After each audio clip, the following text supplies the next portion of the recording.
With Babbel, you only need 10 minutes to complete a lesson so you can start having a real conversation in a new language in as little as 3 weeks, people. And whether it's wanting to totally learn a new language or just a couple key phrases because you're traveling this summer, maybe to Europe, it goes a long way just to speak a little bit of the native language of the country you're going to. And it's just a lot more fun. It makes the travel experience that much more enjoyable, and Babbel is making it so much easier. Babbel has lessons created by over 150 language experts. It's amazing, it's fun, and it's interactive, and it's all on the very easy app. Right now, get up to 55% off your subscription when you go to babbel.com/VIALL. That's Babbel, BABBEL.com for up to 55% off your subscription. Babbel.com/VIALL. Babbel, language for life.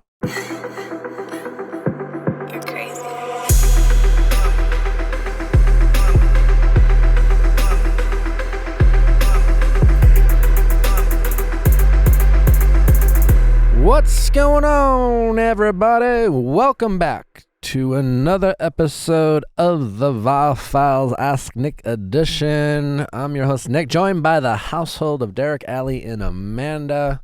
What an episode we have for you today. How's everyone doing? I was going to say boppin', then I was like, that's an Amanda answer. I was like, I've started to just take her vocabulary. Yeah, you're syncing up. Boppin', boop-a-da-bep. Although a lot of people were like, that's a wives' tale. And I did Google it. Women sink? Yeah. And that's an old wives' tale? Because then I started Googling per our conversation on the last recap with Susie and Andrew? And so and then I started Googling it. And then an OBGYN was like, that's not a thing. And I was like, tell me why it's happened in every living situation I've had then. 100%. Tell me why. 100%. Isn't your mom an OB? Yeah, I should just ask my mom. She'd for sure know the answer. So some people think it's not a thing. Yeah. A lot of people are saying it's just a big myth. It's definitely a thing. Yeah. Lived experience. Between the two of us. Yeah. And that's what we do in this household. Things you didn't need to know. Derek, are we synced up yet? No. Yeah, what's the male equivalent? I don't know. Well, Mood I mean, swings. it doesn't even sound like this is real. Don't negate our experience, Nick. What a typical man. Yeah, I know. What's going on? Okay, so I want to talk to you guys about one of the emails we got on Ask Nick because I think it's an interesting situation that a lot of the details are like in the email. So I feel like we'll have enough to go off of. And it's, I think, inspired by we had our maid of honor firing situation on texting office Vegas. hours. And so it's another maid of honor thing. And I just think maid of honor stuff is the most fascinating, We've had a couple of them because I think you and I are talking about two different ones, but weddings and maid of honor and bridal parties, some intense stuff. You're talking people you are closest to, you've probably had a long-term relationship with, and a very formalized way of demonstrating love. So this person wrote in and said, my sisters are twins and 3 years older than me. I'm 26. One of them, Anna, is getting married in May, and we recently had her bachelorette party in the same city as her twin, Josie, who lives with her husband. Anna and I have both drifted away from Josie ever since she moved there 5 years ago. The weekend was good, but unsurprisingly a little weird. We stayed at Josie's house and her husband was there every night we got back, even though his mom lives in the same city and he could have easily stayed with her. Josie said she didn't even think about asking him to do that. There were some other comments she made. She wanted the two sisters were visiting the other sister. For a bachelorette party. Sure. But they wanted him to leave his house? Yeah, because it's a bachelorette party. So what they're saying is he was basically harshing the vibe. They get back from a night out and there's a man waiting for them. Or there's a husband there. Yeah. I'm not saying it's an insane ask at all, but I wouldn't expect him to come up with that idea or even her. Natalie's sister wants to do her bachelorette party in LA and Natalie agrees to host all of the girls. You're going to stay? Yeah. It's my house. Okay. I'm not going to just be you know what? I'm just going to leave my house and get a hotel. Yeah. If Natalie said, hey, babe, I think it's just going to be way more convenient. We have a nice house to entertain people. Everyone wants to use the pool and the hot tub in the backyard. Would you, mind not being here? I would be cool. You wouldn't come up with the idea I'm not going to come up with the idea. I see. That's for sure. And I don't know if Natalie would. I just think in this situation, this was an expectation of the two sisters. And I don't think it's a crazy ask, but when they said, she didn't think of it, I can understand why. And I don't think I hope the sisters are not seeing this as something they thought those two people living there should have come up with. It seems to me like a very like lawyery point where like you've already built this narrative that like this sister fucked up, Josie fucked up in some way. And so you're going back and being like, and she didn't even ask him to leave, where it's like, had that been a big concern of yours before you were like mad or at a breaking point with her, like you could have addressed it. They're married. She's married. She's starting a life with this guy, and it seems like they're in different stages of their life. Yeah, I'm definitely not fucking leaving my house. I'm not offering to leave my house. Okay. Well, all right, let's continue.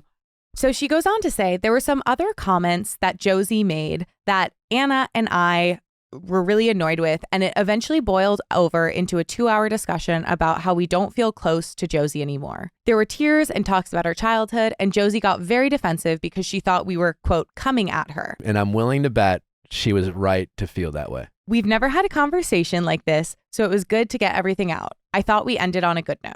Yeah. Fair. Like it is just hard when there's two against one. Against no one matter how. I'm not saying anyone did anything wrong, but I don't think Josie was crazy for feeling ganged up on. The next morning, Josie told Anna she doesn't want to be her maid of honor anymore. These are twins. The wedding was 2 months away at this point. Anna was obviously heartbroken, but decided to give Josie some time to cool off and tried to talk about it a week later. She texted Josie and they had a phone call that rehearsed the discussion we all had the week prior, rehashed the discussion we all had the week prior. There was no mention of the maid of honor situation. So Anna is hurt and doesn't know what to do at this point. Should she let Josie stay in the wedding as a bridesmaid, try to fix the relationship and have her be the maid of honor? And Anna put it in Josie's hands to decide, but it will likely cause like additional drama when mistake. mom. That's a mistake. Anna, take charge of your wedding. That's my advice. Josie saying, I don't want to be your bridesmaid is, I'm guessing, because I don't know and I'm not talking to any of them. I want to feel wanted. I'm guessing Josie, whether she realized this or not, in the back of her mind when she said, I don't want to be your bridesmaid anymore, deep down was hoping that Anna would say, no, you have to be my bridesmaid. I love you. And it means a lot to me, and I won't accept no for an answer. Like, you're my twin. Yeah. Obviously, you're going to be my maid of honor. Well, yeah, I think that's the distinction. She said she didn't want to be the maid of honor, so now it's like, does she keep Maid her of at a honor, bridesmaid? whatever. But there's a separate level. No, I understand that, but I'm talking about Josie declining the offer to be the maid of honor. And I don't think she really didn't want to be the maid of honor. She wanted to be wanted. And either way, Anna needs to take charge of her own wedding and needs to stop like wanting Josie to act a certain way. It's her wedding.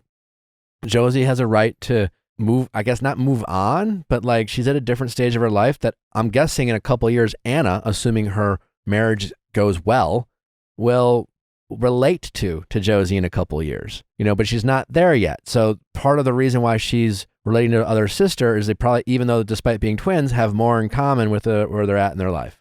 So yeah, I think there's a lot of passive aggressive communication going on here. If I'm Anna, I would take, and if you want Josie to be in your wedding party and you want her to be maid of honor, I think you should one more time say, I very much want you to be my maid of honor, and here's why. And I hope you say yes. I don't think you should make any decisions based off of spite. This is not the time to punish someone or make an example of someone. Like, lead with love. But could one argue that Josie was making that decision out of spite? Like, well, sure, you guys are going to be mad they've at me, all so done this. yeah, they've all. We're talking about from now going forward. I think everyone should just take their pride out of it. They listen. This all started from what I heard of the two sisters confronting the one sister. Up to this point, it sounds like Josie was like, "We're all good," and then like invited them to their house. Meanwhile, the two sisters are like, "Motherfucker is supposed to leave," and they're probably thinking like, "What the fuck? I'm gonna leave my okay? No." Granted, I don't know these women, so I don't know the situation. And why is it at their house? If they want privacy, get a fucking hotel.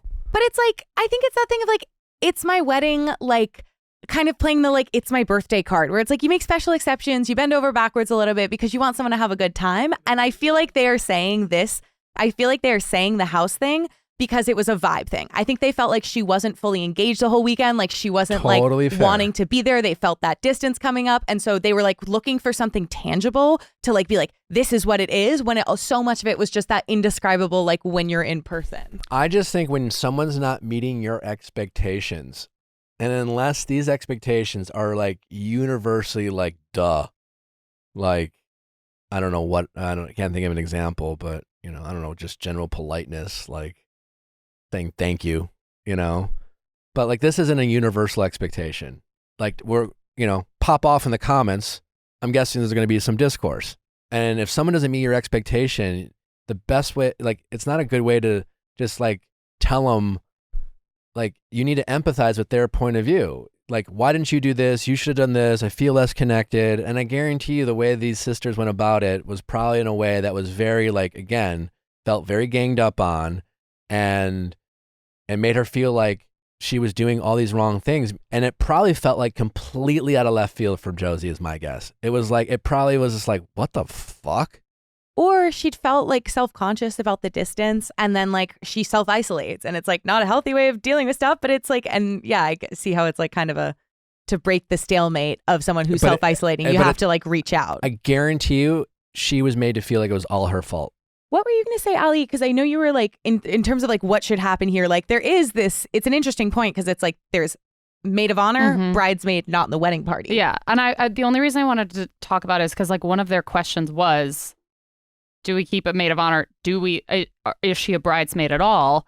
And I feel like my grandma had this rule that she imparted to all of her children. My mom then imparted it to my sister and I of like, it does not matter how close you are with your siblings. They are still your siblings. So when it comes to your bridal party and when it specifically comes to your maid of honor and your best man, like my grandma's rule of thumb is that friendships change, but family doesn't go anywhere. So even if you and your sister aren't like besties, she's your maid of honor. And like, it's just, I feel like it's a good rule of thumb too, where even if she's not the maid of honor and she doesn't want to take on those responsibilities since this all went down, do everything you can to just at least have her in the bridal party. Like you're all sisters. You're always going to be sisters.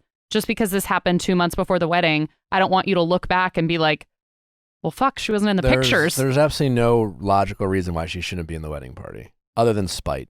This is not even about a wedding. This is about the closeness of sisters. And it just happens to fall while a wedding is being planned. And so the wedding is being kind of used as a way to fight this fight. It's being almost weaponized. It's like, oh, you don't want to be my maid of honor, you don't want to be my wedding party. Like, but yeah, to Allie's point, like it's, you might not end up regretting it. I don't know if I necessarily agree with grandma, like you have to have your siblings in your wedding party, but I do agree that friends change and families forever. I can picture this conversation. I wish they did call in because I'd be willing to guess, especially with, because I'm more on team Josie than the ones who wrote in, but they probably have this expectation that she should be the one reaching out and she pulled away and she moved. So it's like her fault for having the distance. And I'd be really curious of how much they've tried to reach out and how much effort they've put in. You know, this definitely falls under the thing we say all the time. Do you want to be right or do you want to be happy? And right now, they want to be right. I think there's also an explanation that Josie just like distanced, kind of like cut them out, is showing no interest. And it's like, you're a maid of honor. Like the playbook, the rules of being a maid of honor is you put up with shit. Like, I feel like that is your job. You deal with all the shit. You take all the heat for people being pissed about how much the Airbnb costs for the bachelorette party. Like, you deal with all this stuff. And like the whole idea of the role is subjugating your own needs to be there and to be supportive of the bride. But that's not the conversation they had. Like, if the conversation was like, hey, listen, and we had a caller recently talk about this, which was like, listen, maybe I didn't set expectations of what I wanted the role of the maid of honor to be. And like, maybe you're just not down to meet those expectations despite our closeness and despite you being my best friend or my sister. Like, I just, practically speaking, need a maid of honor who's like willing to step up and do this stuff because I can't do it by myself. That's not the conversation they were having. They were having a conversation about the closeness and like the falling out and the distance has been created in this, sister dynamic. And again, they've weaponized the wedding was weaponized by everyone. Even Josie kind of weaponized it by being like, fine, you don't feel as close to me, I don't want to be your maid of honor anymore. Like, I'm not defending Josie for that decision. I think she was kind of being a baby about it, but I don't think it's because she doesn't want to be the maid of honor. She just feels like, I think she feels attacked, and I'm guessing it just feels out of left field. And she's like, I'm literally having you over at my house, and you guys want me to leave? Her husband probably thinks the two sisters are nuts. Yeah. And I don't think they're nuts. I just think feelings have been hurt, and instead of dealing with this growing apart, it's just, this all happened at the wrong time. It shouldn't have happened at this bachelorette party, so to speak. You know, fights always seem worse when they happen at a time where you think you're supposed to have fun. Oh, we're going to have the greatest weekend of all time. And then a fight happens. Oh, it feels 10 times worse. You know? So I think feelings are high and emotions are high. And it was just a really bad time to have this fight. And I think cooler heads should prevail. And I think Anna should focus on being happy on her wedding, take charge of her wedding, and stop worrying about being right, and stop using her wedding as a way to fight with her sisters about something that doesn't really have to do with her wedding. I was kind of thinking, because Josie is married, I know some people will do a matron of honor and a maid of honor. And so I would advocate for promoting the person who wrote in, promoting the other sister to maid of honor, having Josie be matron of honor. And that way, like, you're kind of honoring yourself of like, I'm setting myself up with a maid of honor who has made me feel like valued and like she has my back and like she wants to make everything to have this day possible, while also still like chasing Josie and being like, I love you. I know there's distance. Yeah. I know. I think Anna should insist on Josie remaining the maid of honor or matron or whatever the fuck, and certainly being the wedding party. And if she's not, it's just because Josie's like, listen, I love you. And honestly, like, I want to be in your wedding party, but like, I just don't want to disappoint you in your wedding and not meet your expectations. So if someone else is a better fit, I won't be offended. If it's not that that's the conversation that should happen. This show is sponsored by BetterHelp. It's time to get therapy. Listen, therapy has been such a huge part of my life, truly. It has helped my relationships, it's helped my personal life, it's helped my anxiety. And so if you are someone who's ever thought about therapy, it's time to take charge of your mental health. And BetterHelp is helping people do that. And they make it so easy, so affordable. Because honestly, I thought a lot about getting therapy before I actually started therapy. And that was because I didn't know where to go. I didn't know where to turn. I didn't know what a good therapist was. And all this money. But it's so affordable with BetterHelp, and they make it super easy and convenient. You can do it from the comfort of your home, in your car, on your phone, tablet, laptop. And the best part is you can ensure that you match with a therapist that works for you, because they are working with literally thousands of therapists all the time.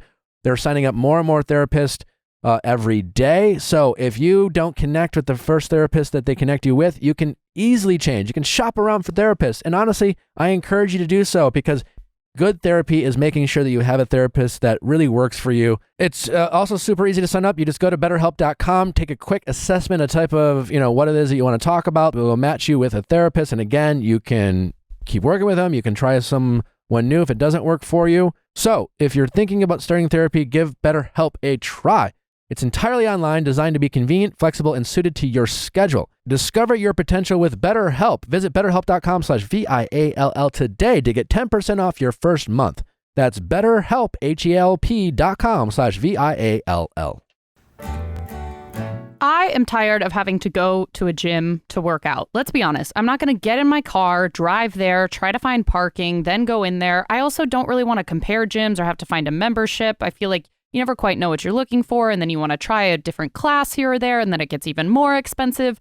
I want to work out from the comfort of my home when it works for me. I want to pick exactly what workouts I want to do that day. I want to make sure it fits in my day so I can pick how much time I want to spend on it. And that's why I love using Alo Moves, because Alo Moves is a streaming on-demand wellness platform that features yoga practices, fitness routines, meditation sessions, and so much more from one of my favorite brands, Alo Yoga. Alo Moves has tons of fresh content with over 100 new classes added every month. 100 new classes added every month, so it doesn't get stale, keeps it fun, fresh, and exciting. Plus, over 3,000 classes for every level from beginner to advanced. And it's not just us who is loving Alo Moves. It was voted Best Wellness App of 2022 by InStyle Magazine and Best Yoga App of 2023 by Women's Health. For a limited time, Alo Moves is offering our listeners a free 30-day trial. Plus, get this, 50% off an annual membership. But you can only get this by going to allomoves.com and use code VIALLFILES. That's VIALLFILES in all caps. That's ALOmoves.com and all caps code VIALLFILES to get a free 30-day trial plus 50% off an annual membership. Allomoves.com code VIALLFILES, all caps. Anyways, tell us what you think in the comments. We're really curious because I'm guessing there's a lot of opinions and people who disagree with me. So pop off. We have a great episode lined up for you, but before we do, don't forget that tomorrow we will be talking with Ariel because we're going to be talking with her tonight. AFR is tonight. It's live. It's a 3-hour event. And right after, Ariel is going to be coming to our studio and talking about everything about this season, the finale, Sex Week, all that fun stuff. We'll see what drama unfolds tonight. I suspect there will be some, and we are excited to break it down. So the Going Deeper episode, again, will be tomorrow with Ariel, and then the recap for the episode will be Thursday. With Ashley Gavin. With Ashley Gavin, hysterical comedian, big Bachelor fan. It's going to be a ton of fun, so we're just mixing up the schedule a little bit. Don't forget, Viall File Plus is available for all you people who love your updates. We have some more special updates. We'll be continuing to do more and more updates behind Viall Files Plus, so don't miss that. And again, we're not taking anything away from you, so you'll have your update special behind Viall Files Classic or not Viall Files Plus is this Friday. So it's a good update, real good update. You're gonna love it. So that is this Friday, not behind Viall Files Plus, but if you want even more. Because we only do so many updates. There's so many updates that we can do, so many updates we do, and all the other ones behind Viall Files Plus. Plus, Better Date Than Never this Thursday live at 9 p.m. Eastern, 6 p.m. Pacific. For all the people who can't make Better Date Than Never, all the episodes of Better Date Than Never are behind Viall Files Plus. So just go to viallfiles.com to subscribe. It's really easy to do. You just hit a couple buttons and bam, you're a Viall Files Plus member. You get a 7-day free trial, so check it out. Oh, breakup song of the week? Yeah, so I'm actually going to be a little bit of a dictator. And do it. There's Live a your song truth. that I've been wanting to put on this playlist for so long that I have decided I am going to go in, and it's called Shampoo Bottles by Peach Fit. And the reason this song deserves to be on this playlist is because it talks so effectively about all the little things you see that remind you of your ex and like that weird little like shattered world you live in after a breakup where like your companion is no longer there, but there's like the remnants of what was. And it's just like it's like the earworm gets stuck in the head, and I think does an amazing job of describing how it's like really like the little things that can be the hardest to let go of. Oh, All right. Well, check out our breakup playlist on Spotify. And keep voting in Love Song March Madness. There you go. All right, let's get to our callers. Question time with Nick. Let's ask Nick your sexy questions. How's it going? Good. I'm Kelly. I'm 25. How can we help, Kelly? My sister and I just got our 23andMe results back and found out we have different dads, and I don't know what to do about it. Oh boy. Okay. How did that happen? How did you find out that you had different dads? So my sister got her results back first. Okay. And had no paternal matches. She found matches on my mom's side. So she manually searched my dad, and it said 0% DNA in common for at least 4 generations back. So like not possible that they're related at all. And so she immediately called me. And she thought that you two had the same father. Oh yeah, our whole lives. So she literally found out her dad is not her dad through this, what was supposed to be this fun, like DNA test. Yeah, she was doing it as like moral support for her husband because he's never met his dad. So he was just trying to find out some like background info on his family. And so she was like, oh, I'll do it with you for fun. And then boom, bombshell. Do you guys look like once you found that out where you're like, oh, we do kind of look more different than we realized? Yeah, like things started making sense. I've always looked a lot like my dad, and she's always looked a lot like my mom. And it was kind of just like a joke growing up, but obviously never questioned anything like Sure. that. I mean, yeah, because she still looks She's like your older mom. than me, right? by the way. Yeah. So what are you debating here? Has she confronted your mom about this? So only she and I know right now. I Okay. mean, other than me like running my mouth to my friends, but like we have not talked to my dad. We have not talked to our mom. What's your They don't relationship have like a good relationship. What's your relationship like with your dad? Really good. What's her relationship with your dad? Also, also really good. Okay. She has a pretty bad relationship with my mom. Do you even have an idea whether he knows or not? My gut tells me he doesn't. It would like be really upsetting if he did. He's such a good guy. I just can't imagine that he knows anything about this. He's like remarried. So my sister's plan is for her to like talk to my dad, but my sister and my mom do not talk. So it's really on my plate to talk to my mom. So that's my biggest concern. So like around the like, this is a very this is a complicated one. I when it comes to like moral dilemmas, I feel like it's easier for me to like say something is black or white versus other people. But this one's tough. This one's tough. Because like, do you tell your father, who for what you suspect, he has no idea. And you suspect that he believes he's both the father to you and your sister, and he has nothing but love. And do you tell a man this information that will only break his heart? Or is the right thing to do to tell him, even if it will break his heart, so that he and your sister can like still have an honest relationship? Because your sister knows, so might be too much for your sister to try to hide this from her dad. There's no right way. But so it sounds like your sister wants to tell your dad. Yeah, they've got a good relationship. She's already said like it doesn't change anything. But she really pretty black and white was like, it's going to be on you to tell mom. Like, I'm not going to let this be the thing that makes me talk to her after 2 years. Why aren't they talking? I was like, oh boy, that's a great question. I don't think either of them know. It was like a fight 2 or 3 years ago, and it got nasty, and they just don't talk, and they haven't. And so, but this isn't something that I could personally just ignore as far as it goes with my relationship with my mom. Are you fine carrying this burden? Because like, I mean, as much as like I empathize with your sister, it's not necessarily your job. Yeah. Like this I don't know. I be a feel choice. like I have to take my sister's lead on this because it feels like it's her news. It is, and it would be a very nice thing for you to do, and it would certainly be supportive. But like, I think it's still healthy for you to recognize that you still have a choice. Honestly, like maybe this is the right time for your sister to re-engage with mom, to confront mom. It's not like she's coming to her mom with like good news. Your mom's not getting off here, you know, like it's that's so true. Your sister, like whatever anger she might have, she certainly feel valid. This is whatever anger your sister had felt before your mom. This is only validating it.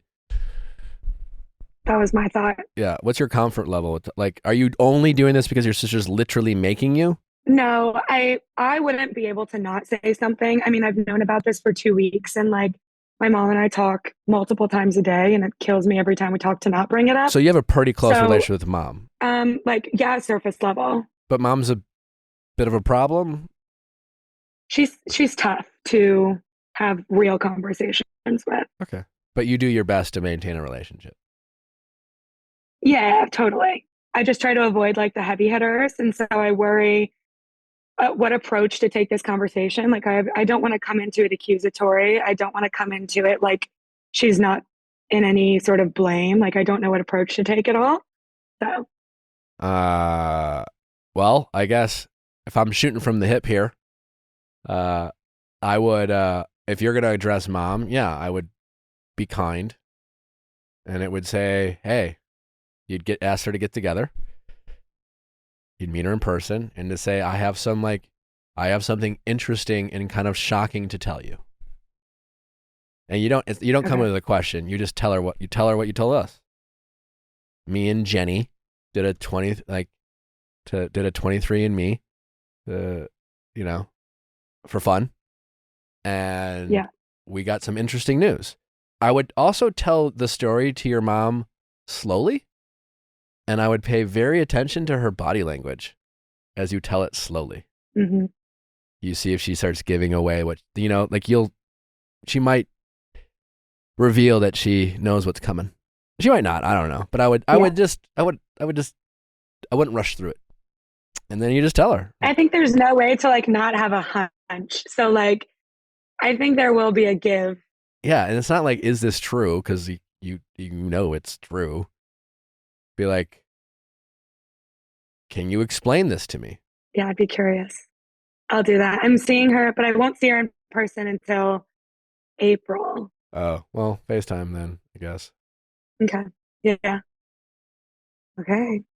Yeah. I mean, it's tough, but it's like I do want to hear an explanation of some sort because though it is like my sister's news, it like rocks everything. Like it affects everyone. So How's she doing with this? I had talked to my aunt. I talked to my aunt about it. I got permission from my sister to ask my aunt Your if she mom's knew sister? anything about my mom's. To see if she knew anything about my mom's dating history, like before my dad, because we don't know much. And my aunt was like, no, like, don't know anything. She was like, tell your sister to like stay calm, like it's probably nothing. And I was like, oh, it's something. Probably. Um, It's like, no, literally not my dad. I know. She just like what she wasn't understanding, like 23andMe, like that they're not gonna fumble it that much. My sister's like weirdly calm about everything. Like I feel like I'm the one freaking out about it. And she's just like, we don't talk about it unless I bring it up. Like I feel like she seems so level-headed about it. Yeah, I think it's good to check in with her, even if she seems calm, because you never really know how she could be processing it, and just ask her how she's doing. If she's not in therapy already, like I would absolutely encourage her to like just look into it, because it's gotta be a lot. Yeah. I can literally Mhm. only imagine what it'd be like to be in her shoes. But the good news is she has a great relationship with her dad, and he is her dad by all accounts. And that's important and special, and she still has that, and there's a lot of love there, and that sounds amazing. And so it could be a lot worse. But Absolutely. it's still something she's going to process and deal with, and she's going to feel feelings from it. And it's good that she processes those feelings and not push those feelings down and pretend they're not there, because feelings don't go away. You can push them down for only so long before they find other ways to like kind of leak out and rise. And usually when that happens, it's usually in unproductive and toxic ways. Yeah. So I think they've got a history of that, my sister and my mom. So yeah, give your sister a lot of love and support, and just say, remind her how lucky it is to have dad, but to say, like, let's talk about it. Like, I'm sure, I know you are fine, but like, you still, how does this make you feel? Because it must make you feel something. And it's okay for you to feel upset or angry or sad. Whatever you're feeling, totally valid, sis. But let's talk about it. And if you don't want to talk about it with me, that's totally fine. But I really think this is something you like. Therapy is great and it's healthy. And like, this is the type of shit that therapy is there for. Because I just don't want you to like, and also in the meantime, since you haven't been talking to mom, which regardless is like, it's a lot, it's not nothing that you're not talking to mom. So like, also therapy. Really? And I'm not your therapy. therapist. I'm right, your like, sister. This could be the one good thing. Yeah. Yeah. Like come at it with like if this is going to be the thing that makes her talk to mom, like at least it's not mom feeling like she won the argument for 3 years. How is mom going to win? Totally. No, like your sister has this is the upper hand of all upper hands.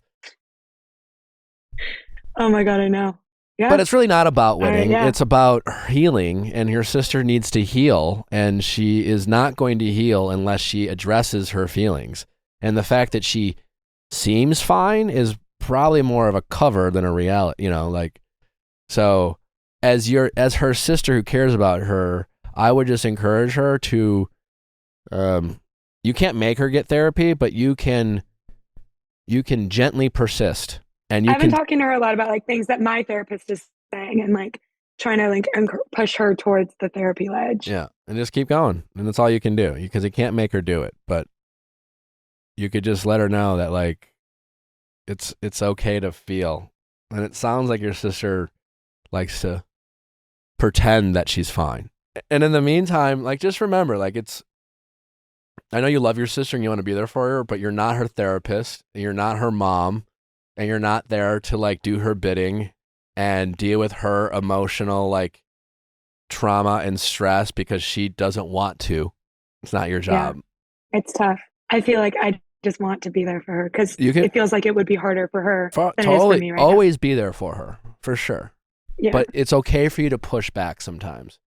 It's okay for you to say, you know, I want to be there for you. I want to do whatever you want. I'm there for you. But like, I really think that you should tell mom, and this is something you should confront mom. What is it going to accomplish by me telling mom? I'm just like, I'm only going to relay information. It's not productive. So like, you know, if you want me to tell mom just to let her know that she knows you fucked up, that so she can feel bad, but what is that accomplishing, sis? Like at the end of the day, I tried let's to just set a boundary so hard. Yeah, let's just heal. Let's just get through this. Let's be happy. Let's work through this. It's also like the last thing she wants right now is to have any other kind of like estrangement or tension with family members, because like her relationship with her dad has just been potentially like recontextualized, and he's still her dad. It doesn't in any way eliminate the history, but I think it's like doing everything you can to preserve your relationship, which probably like, as much as that might feel like it would be like being there for her and appeasing her in every way, like I think maybe drawing those kind of like more pragmatic boundaries about being like, hey, like we're getting into therapist territory and I'd really love for you to go. Or like, I can tell mom this, but I can't tell her too much, because like it's also really important that you two like have one another as you like process this. Yeah, I think I like in the past have really tried hard like to set boundaries, which is something that's so difficult for me with both of them, to be like, please don't talk about mom to me, don't talk about my sister to me, because I felt like I was in the middle so much for so many years. And so with this, I was like, oh, like I get it, but this is like breaking, like this is the breaking of the boundary, like bigger than ever. Yeah, no one's checking on you. Yeah. Yeesh. That's right. Yeah, We'll check in on you. Wait till my sister talks to my dad, and then once that's done, then I think I'll be a little okay but like more okay to encourage my sister to talk to mom, because I don't want to do it, but and I would say that you have the right to feel that way. And it's just like, what do you hope to accomplish by me telling mom? I'd love that answer from her, but I want to know what she hopes to accomplish, because every time we ask someone to do something, there's a goal in mind. I'd love to know what that goal is. I wonder if she can articulate it, or if she even thought about it. My guess is the real answer is some version of like, she wants mom to know that she fucked up. And then she wants mom to call her up on bended knee. And then your sister can have power over her. Yeah, or just know that like she's not going to talk to her about it. So I think she's like wanting mom to like stew over it and just like feel frustrated that she can't talk it through with my sister, which isn't fair to either of them. But it's like, yeah, I love you, but like and that's why you should ask her the question, because you need to almost reverse engineer to the point where she realizes that ultimately what she wants is your mom to suffer. She wants payback. Yeah. And that's a natural feeling. I understand and empathize with why she feels that way, but she should at least name it. Because like, it's, you know, when we get really hurt by someone and we're really mad, you know, it's normal to feel anger and want to hurt, you know, it's normal to want to hurt people the way they hurt you, you know? Mm-hmm. But we often don't name that. We will call it something else, you know, and so that we can justify it, rather than just being like, yeah, I don't know, you hurt me, so I want to hurt you.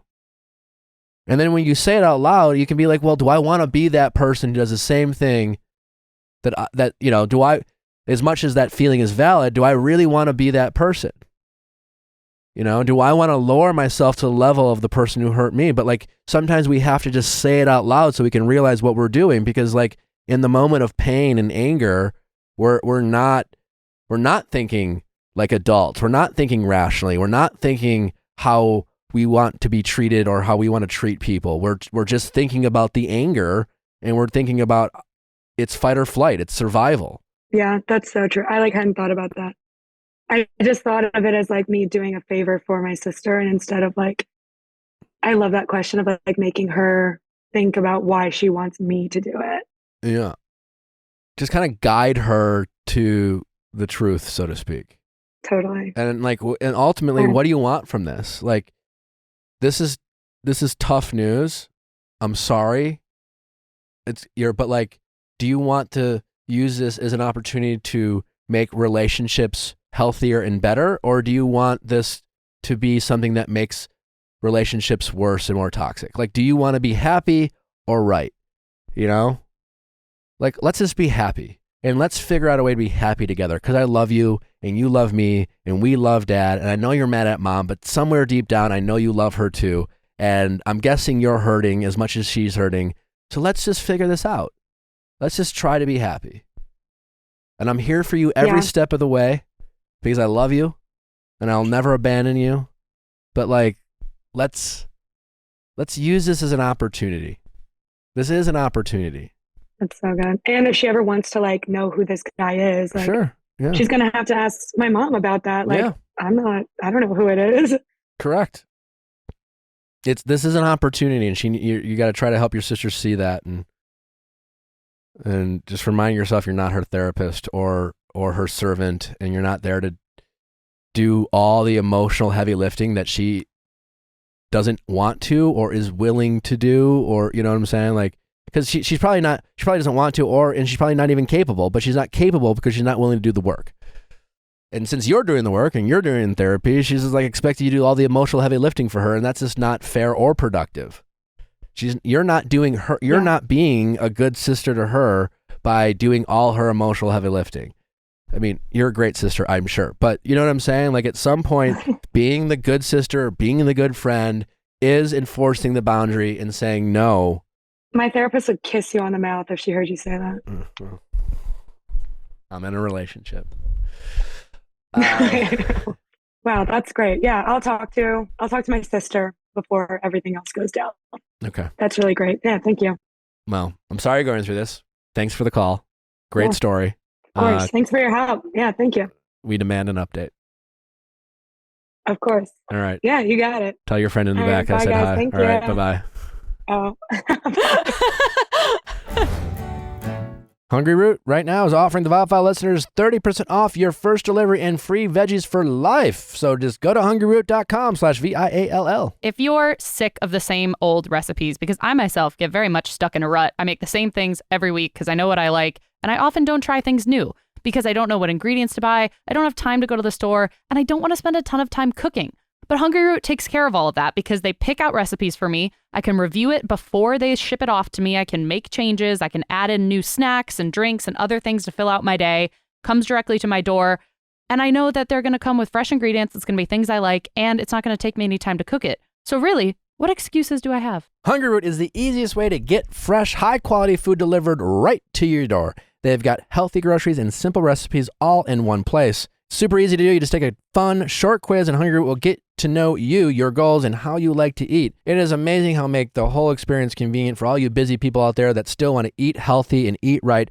Hungry Root is the place to go. Hungry Root goes beyond your weekly grocery haul with thousands of easy recipes that actually put your groceries to good use before they get forgotten in the back of your fridge.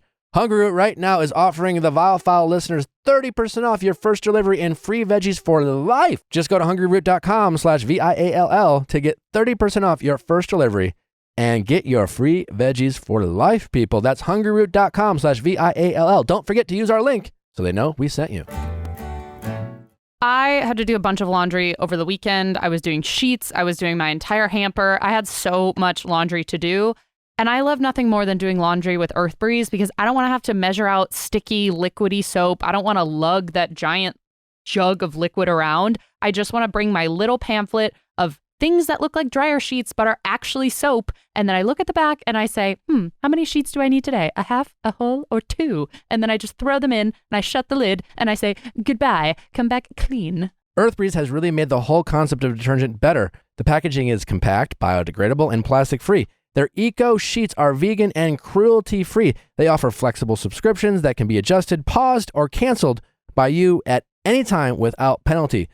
With their buy one, get 10 initiative, each purchase donates 10 loads of detergent to a charitable cause of your choice.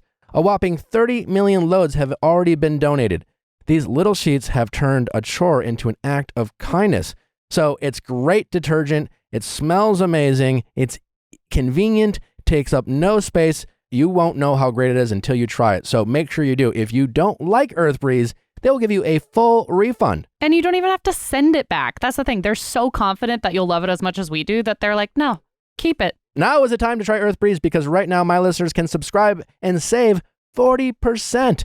Just go to earthbreeze.com/VIALL to get started. That's earthbreeze.com/VIALL for 40% off. earthbreeze.com/VIALL. How's it going? Good. My name is Sarah, and I'm 26 years old, and I'm considering going on a date with a guy that broke my heart 10 years ago. All right. Sarah's also calling from Sweden. Yeah. Shout out Sweden. All right.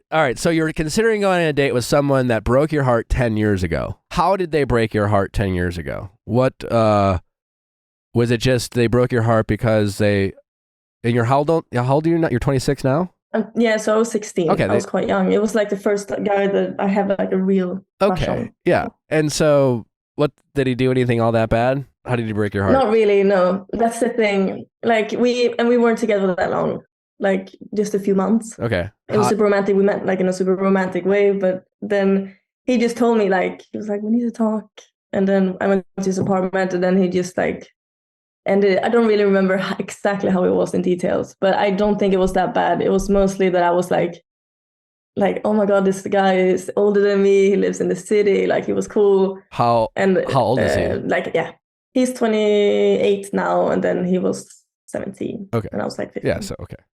So he's 28 now. Mm-hmm. And how did you guys reconnect? So I bumped into him like a year ago in a bar. Okay. Where apparently he's working.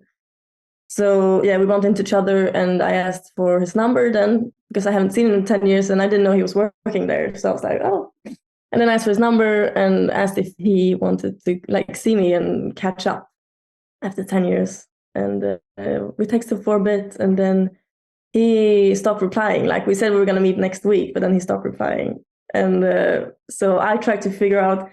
So actually he is my dad's friend's son. So I went to my dad and asked, like, do you know anything about this your friend's son? Like, is he seeing anyone? And he was like, yeah, he has a girlfriend. And I was like, oh, okay, that's why. Okay. So he had a girlfriend. So we didn't end up meeting. Yeah. That was a year ago? Yeah. So yeah, that was a year ago. And then, so we didn't talk more after that. And then I bumped into him again, like 2 or 3 weeks ago. And then does he have a girlfriend now?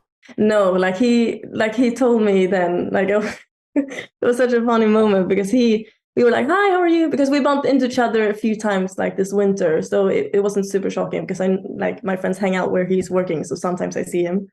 But then 2 weeks ago, he was like, hi, how are you? Blah, blah, blah, like we normally say. And then he just said like, by the way, I'm single right now. So if you still want to try to catch up and have a beer, like try to text me again. And then he just walked off. I'm like, oh my God, what the fuck? So yeah. Smooth. So then did you text him or you've been playing coy for the past few weeks? Like, where are we at? No, I did text him like 4 days after. Like I can't be bothered to wait. Like I just need to know like what's going on. So I texted him 4 days later. And then we actually saw each other like a week ago. Okay. And I found out that they've just been broken up for 2 weeks, so not that long. Okay, fresh. Yeah, super fresh. And then we talked about that for a bit. We talked like since we know like our parents know each other, we kind of easily went into like the deep conversations, which was quite nice and easy and just like different compared to other dates where you have to start with like yeah, there's where some you from and what do you do for a living? Yeah. So where are we at now? Like, it sounds like you've been talking. He's single. Like, what's what are you unsure of at this point? Yeah, so now we saw each other. It was super nice. He texted me like after we saw each other that time and was like, "This was so nice. I hope to do this again soon." And when we did see each other, he was like inviting me. Like we talked about football, and then he was like, "Oh yeah, you should come with my friends and watch a football game." And I was like, "Yeah, that'd be nice."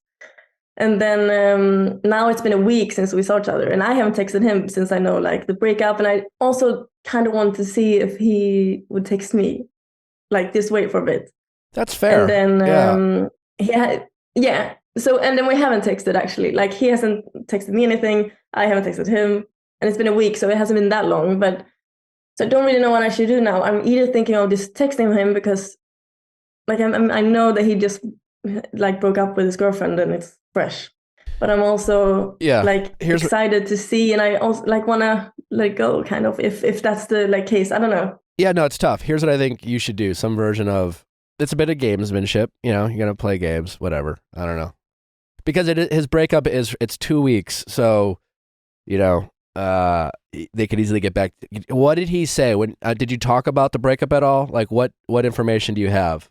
Yeah, we did. And like that's, I don't know if it's a red flag or if it's just something you say when you like just broke up with someone. It's super fresh still. But he was like, I don't know. He was like, she helped her through like a period where he was feeling really bad, and like 2 years ago, and then he was hoping that they would like, and like he would end up loving him as he wanted to, but then he didn't. So now he broke up with her, and so like he was going through some kind of personal dilemma, basically. You were saying, yeah, like issues. Yeah, so he was going through personal issues, and she helped him from the beginning. That's what he told me. Like she helped him like get through that, and they were a couple then, I guess, from the beginning. And then he felt that he like hasn't 100% been in love with her the last 1.5 years. Okay, what they've been together. That's what he said. Okay, that's kind of good news for you. Yeah. But I don't know, like at the same time, like I know people that talk, like he didn't talk bad about his ex, but it's a tough situation to have that conversation. You don't want to talk shit about your ex, but you also like need to, you also don't want to sound, especially if you're on a date or you're talking to someone that you could date, you don't want to sound like there's unresolved feelings. So I don't know what else he said, but if admitting to you that for the past year, he's questioned how in love he was with her, but like maybe just appreciated her willingness to be there for him. And it almost sounds like, and correct me if I'm wrong, it almost sounds like he was basically saying, yeah, she was there for me when I needed her and I really appreciated it, but that probably kept us together longer than we should because like deep down, I questioned my true feelings for her, and he just finally decided to end it because he was more appreciative of what she did, but didn't necessarily love her the way he wanted to love someone, or the way she maybe felt like she deserved to be loved, and he did a difficult thing by ending the relationship, right? Is that accurate? Yeah. And if that's the case, then I think you have less. I think the risk of him, if he's being honest, the risk of him wanting to go back to her, I think is slim, right? Because if I'm her, that'd be a very painful thing to hear. You know, it's honest. Yeah. You know, but like, you were with me when you didn't want to be with me, but you kind of felt guilty because you felt like you owed me. Like, ooh. It's honest, but it's hurtful, you know? But it would be different because he could, you know, we got in a fight, or if he broke up with her reacting to some anger, or he broke up with her, like, let's say he said, like, I ended it because, like, I wanted X and she just didn't give me X, and I finally decided to end it. Well, then I could say, well, what happens when she, in 2 weeks from now, shows up willing to do X? Which often happens, and then people get back together. But that's not what this is. It was more like, there's nothing she could have done, I just don't care for her, which is a hard truth. That's true. So I guess all I'm saying is, I think, based on what you're telling me, the runway is clear in terms of the possibility of him getting back together with her. Fine. All right. So, but he's still 2 weeks removed from a long-term relationship, and most people don't want to jump back into a relationship right away. It's 50-50. Some people want that freedom. Some people want to jump right into a relationship because they don't know how to be single or alone, you know? So if I were you, what I would do, he hasn't reached out to you. Who knows why? And again, he could just be enjoying being single, doesn't want to rush into anything. So I think it's okay for you to reach out to let him know you're still kind of there, you know, but it's more energy of you just kind of be a fuckboy in a sense, you know, like what in this moment, I want you to be like, what would a fuckboy do? So you just kind of let him know you're around. Hey, we should do this. We should do that. And let's say you get together. I think you should, if you do hang out with him, I think you should mentally think that this guy needs to be single for a while. Right. And then like, that's the energy you should give off. You should act like around him that the idea, like dating him isn't an option for you. That's the energy you should give him. Yeah. And make him almost wondering, you know, because I want him to ask you about things, you know. Now, if you keep hanging out and all of a sudden it turns into a situationship, eventually you're going to have to shift your dynamic. You're going to have to be like, if you find yourself investing a lot in him more and more, and he starts hanging out with you more and more, and all of a sudden you're going on these regular dates and you're doing him boyfriend and girlfriend types of things, but he's like, hey, I just got out of a relationship. I don't want to, like, I don't know if I can commit. Then you're in a situationship and you need to get out of it as soon as possible. But right now, in these very early stages, I think it's okay to let him know that you're a cool and fun hang, that you're available, you're fun. But like when you do hang out with him, I do think you should be kind of unavailable, you know, like, oh, we had fun. What are you doing the next couple of days? I think you should be busy, you should have plans, and you should act kind of preoccupied and just kind of like a bit mysterious with him and kind of keep him guessing a little bit. Yeah, I do think you should keep him guessing that way. Yeah, like dating. This is the only thing that I find hard because like it's almost like I have to be like I saw this other guy like 2 days ago and went on a date because I know like if I only see one guy and like waiting for him to reply and all those things, it's like it takes so much energy. So I'm just trying to not think about it and a little bit helps with like seeing other people as well because I know like I've seen him once and I've seen this other guy twice. So like I don't even know like one of the guys yet. So I have to try to like be busy, but it's hard when you have time and when get busy. I think it's great to date other people, especially like I think it's if you're crushing on someone, I honestly think the best thing you could do is line up other dates. Yeah. Because you're crushing on someone you know very little about. And you're crushing on him for, you know, you think he's attractive, you have some history, there's rapport, the romanticization of the fact that you met when you were 16, like I can understand why in your mind it's very easy for you to kind of get lost and fantasize about like what this could be, and that's exciting, and maybe it will be. But the reality is you don't know much about him, and you need to like bring yourself back down to like earth a little bit and make sure that you're in the right frame of mind so that when you do go out with him, you're asking him questions, you're getting to know him, you're not getting carried away in the moment. You're enjoying the moment and then checking in with yourself about like, where's this going? And one of the best ways to keep yourself grounded is to see other people, see what else is out there. You might be surprised, you know? And then, if it gets to a point where things progress and you want to like shut down seeing other people, great. But right now you owe nothing to anyone. You don't owe anyone anything. I think that was more right. But, nothing to no one.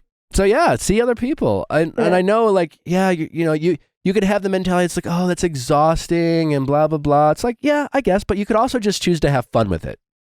You could choose to see it as fun and adventurous and liberating.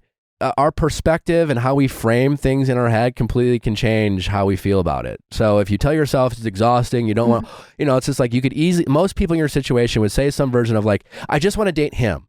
I'm excited about him. I just want to date him. I want to reach out to me. I don't want to go with any other people. I just want to focus on what I'm excited about. Yeah. And then you can become obsessed and you become like fixated and then you become like over invested in like these outcomes. And then all of a sudden you're just like, tense and you're not yourself on dates. Like you could do that. A lot of people in your shoes would do 100%. That. Right.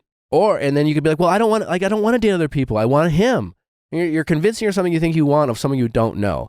Or realistically, you know, you just do like, hey, this guy's cute. I'm excited about him. We had some pretty good interactions, but he just got out of a relationship. I also don't know much about him, so I'm just going to keep dating other people. We'll see where it goes. I'm a free agent.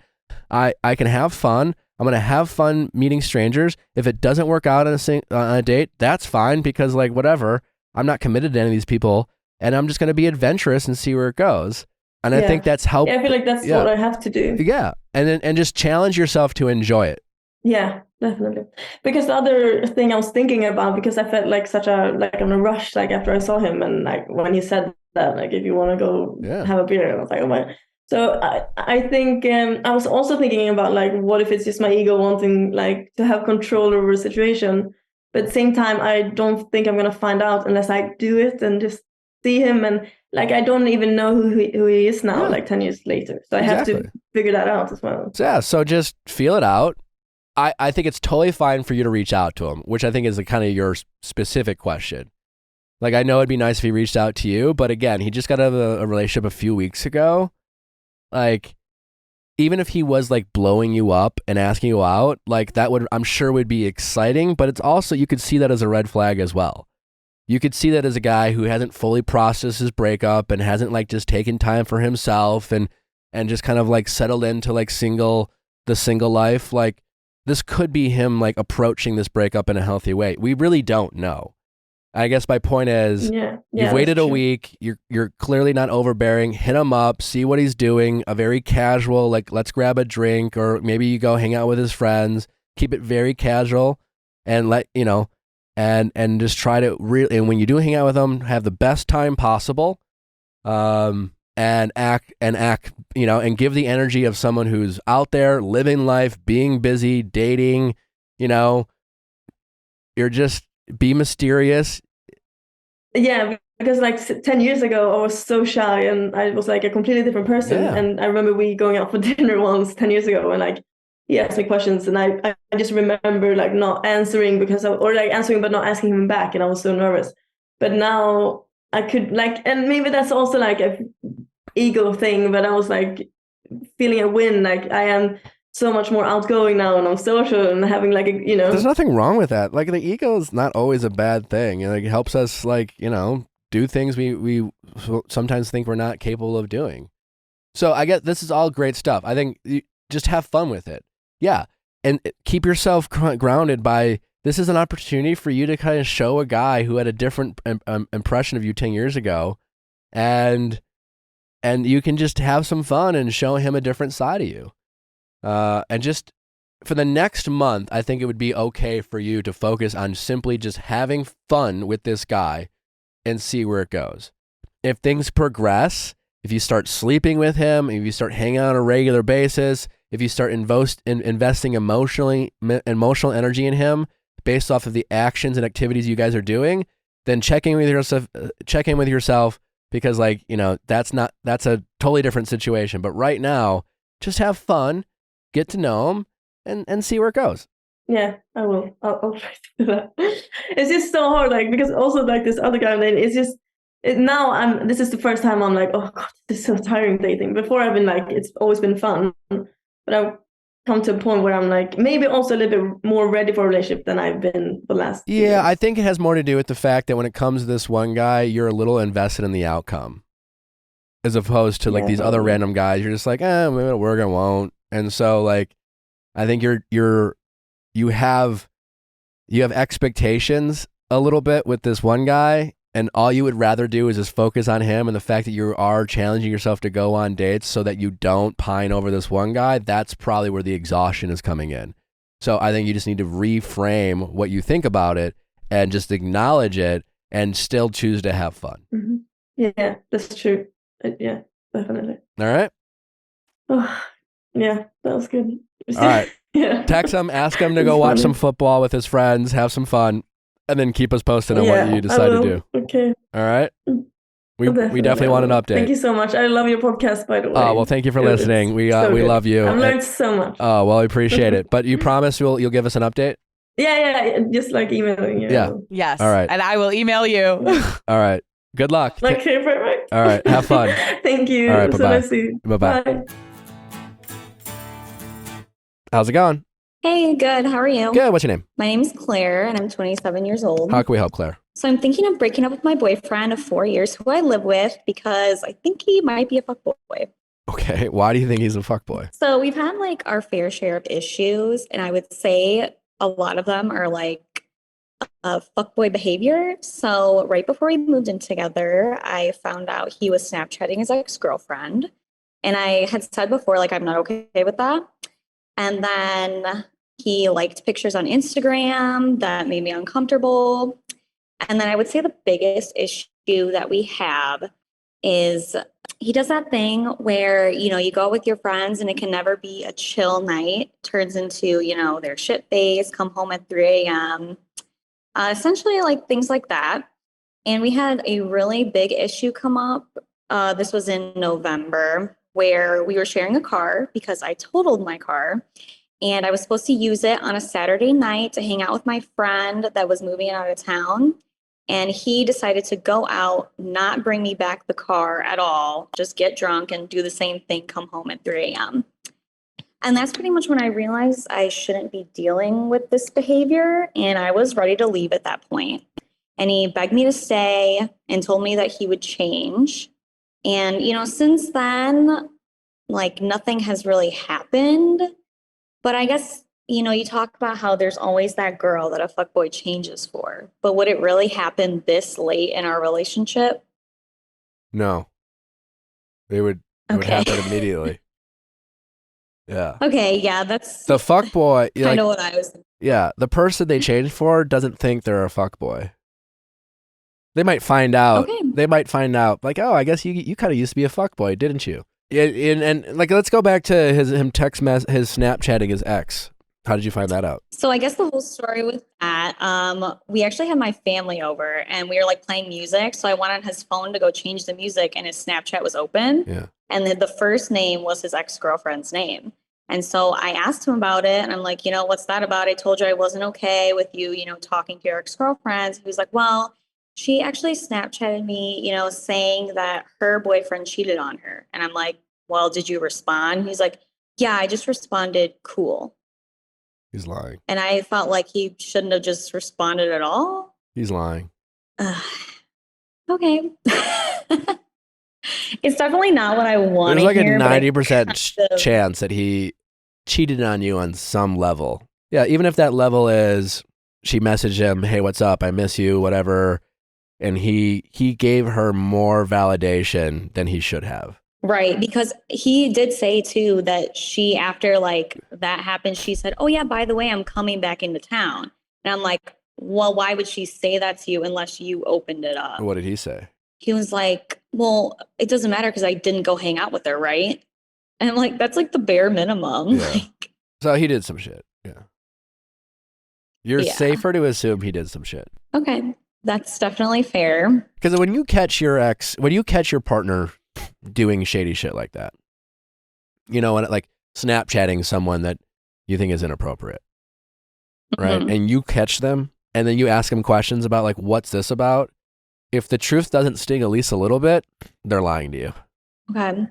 Chances are. If their truth makes you go, okay, yeah, I'm okay with that. You know, I like that answer. If you like their answer, they're lying to you. Because like what are the chances that you caught him in that moment and at a time where all he responded back was cool, you know? Right. Where he simply it kind of seemed unbelievable. Where he simply just opened up her messages. And why were they Snapchatting to begin with? Well, exactly. He said it was just a random like Snapchat he sent her and was like, oh, my boyfriend cheated on me. I'm like, that just seems kind of weird. Plus, like, I kind of got this narrative that she thought he was like a horrible guy. So I'm like, why would she be talking to you, you know? So we're going to break up with him. Let's break up with him. Easy to say. No, I know.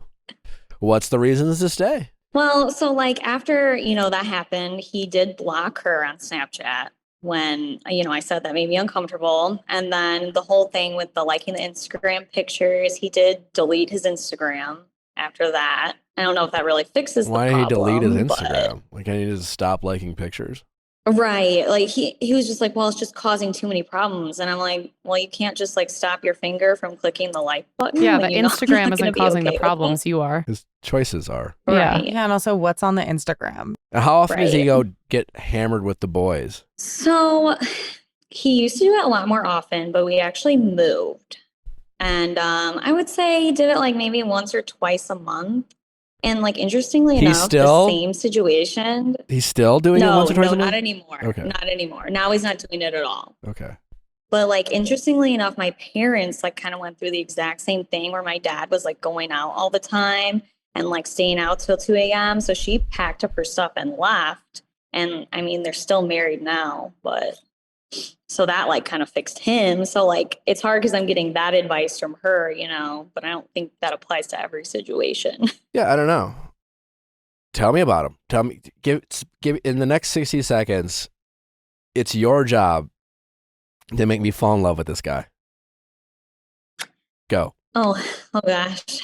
Okay, well, I mean, he's tall. He's a really funny guy, and I feel like I'm, you know, more introverted.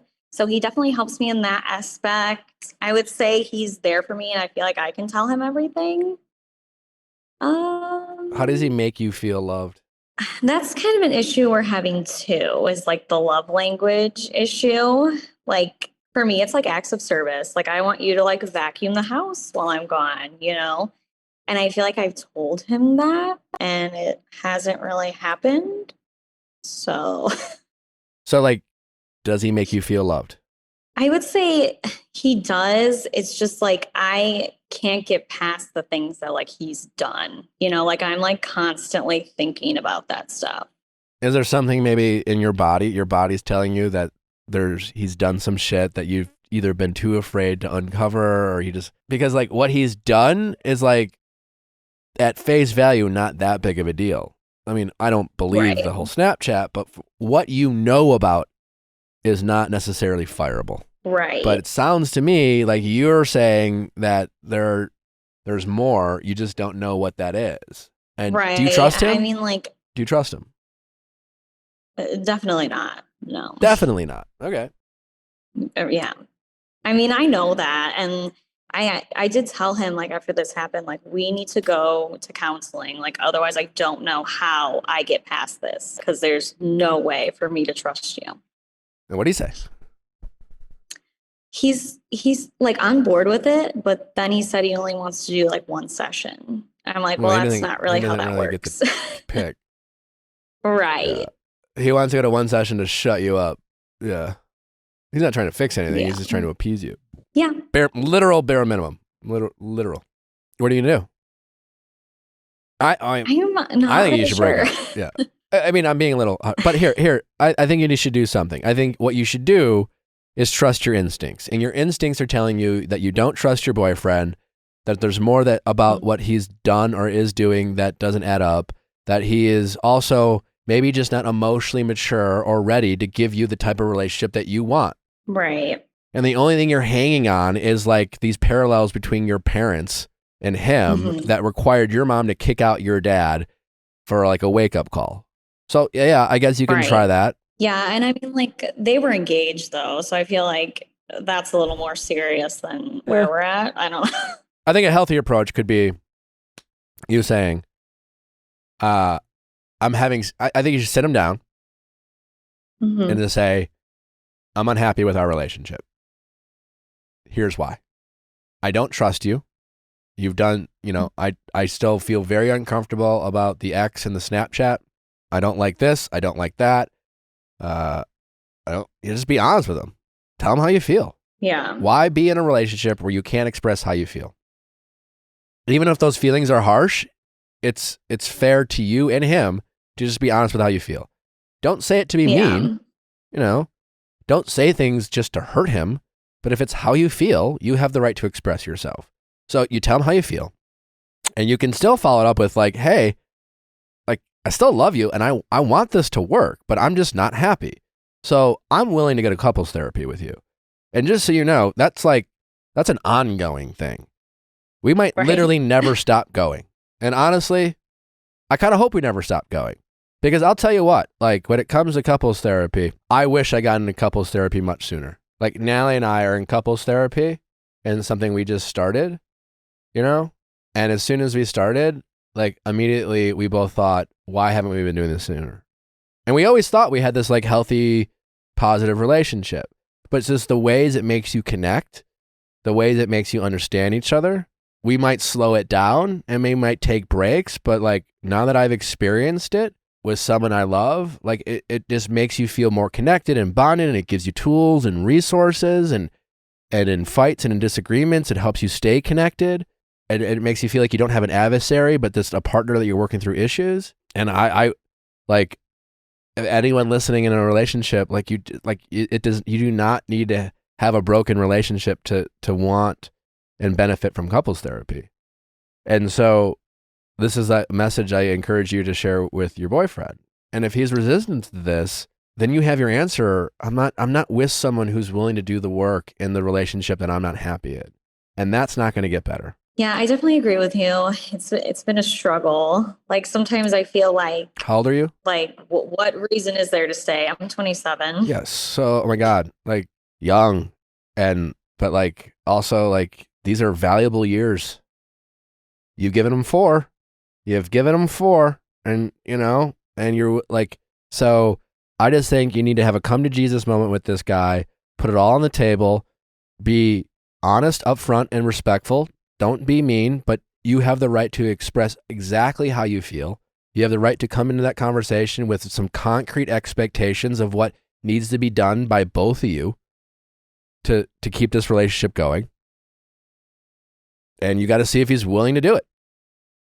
And you shouldn't have to negotiate with him or convince him. All you should have to do is tell him how you feel, and he should give a shit. He should say, I hate that you feel that way. I don't want you to feel that way. I love you. I know I can do better. I want to do better. Let's do it. Let's put in the work. And if he doesn't, then, you know, it's not going to change. It's not going to, you know. Yeah. And I feel like I've kind of done that by like telling him like I think we need to do this, or like I don't know how it's going to work, but like, you know, then it's well, we could do one session. But because he's like, well, I don't feel like why do we need that? It's like, I think you need to come in with an energy of you're not making suggestions. You're not kind of like, because right now the energy I'm hearing from you is like you kind of make suggestions, you tiptoe around it. You're kind of like you're seeing if he's okay with it. You're just very, no. It's, hey, this is how I feel. This is what's going on. I'm done. I'm kind of ready to be done. I'm not happy. I no longer am willing to remain unhappy in this relationship. And solely based off our history and my love for you, I am willing to do this, X, Y, or Z. Are you also willing to do that? If not, end of conversation. But I'm not asking. I am telling you how I feel, and I am telling what you need to do to make this relationship continue. And if you're not willing to do that, yeah, I'm heartbroken and sad, but like I'm also done because I am not willing to keep doing this.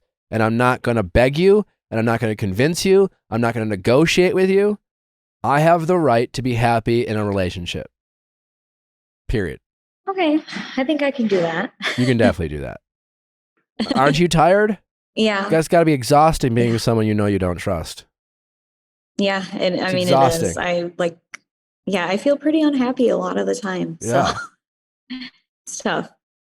And I know breakups are hard and it's going to be sad. And it's a whole process and you got a long road ahead of you, so to speak, but you will get through it. You can get through it.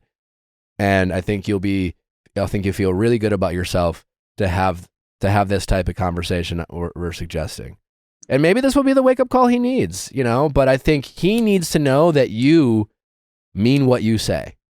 He needs to see the conviction in your eyes, and he needs to know that you're done, because kind of like what your mom did with your dad, your mom was done. But instead of maybe kicking him out, I think maybe a more like direct and candid and healthy conversation about your expectations and boundaries and what you want and what you deserve might be a little bit more productive than just kicking him out. Hey, yeah, I could try that. All right. You promise? Yeah, I will do it. I just had to decide when, I guess. Give yourself, if you haven't done it in 48 hours, you're just procrastinating. Okay, that's fair. All right. Well, we would love an update. Okay. Promise? Yeah, I'll give you one. The people want to know. Think of it this way. Okay. Everyone listening is in your corner and they're all rooting for you and they just want to know. Right. I guarantee you everyone who's listening right now they're in your corner and they want you to do this and they want you to stand up for yourself. And if you can stand up for yourself, that you will give people listening the power to do the same, because literally there are hundreds of thousands of people listening to this. And in this show, you know, like, yeah, they listen to people's stories, but there's like literally tens of thousands of people listening right now who feel the way you do, who are looking for the courage that you're trying to find. And if you can do it, you can give other people courage too. So you're doing a good thing here. Yeah. You deserve much more than what you're getting, but you have to be the one to make sure you get it. Right. Yeah, it's my own fault if I don't get what I deserve. Yep. Kinda. Okay. Thanks. All right. Good luck. We believe in you. Keep us posted. Thank you. All right. Okay. Take care. All right. Bye-bye. Bye. Thanks for listening, guys. Don't forget to send in those questions at asknick@theviallfiles.com for all things Ask Nick. Don't forget, Ariel is tomorrow for Going Deeper. Bachelor Recap is on Thursday. Make sure to check out Viall Files Plus for all the amazing bonus content. 7-day free trial. You're missing out. It's rated fresh. Bye.